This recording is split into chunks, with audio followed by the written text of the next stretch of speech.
This is how you what do you call this?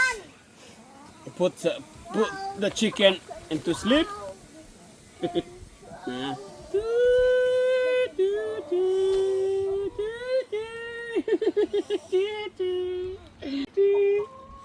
May nahuli ako. Ano yung kukunin mo? No? Gusto mo napat? Yung one? Yung yan, no? See? She's sleeping now. Oh, good? Yung madami.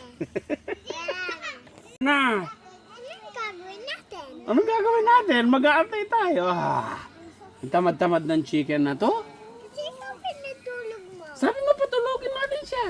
Hindi, ikaw. Gisingin na natin siya.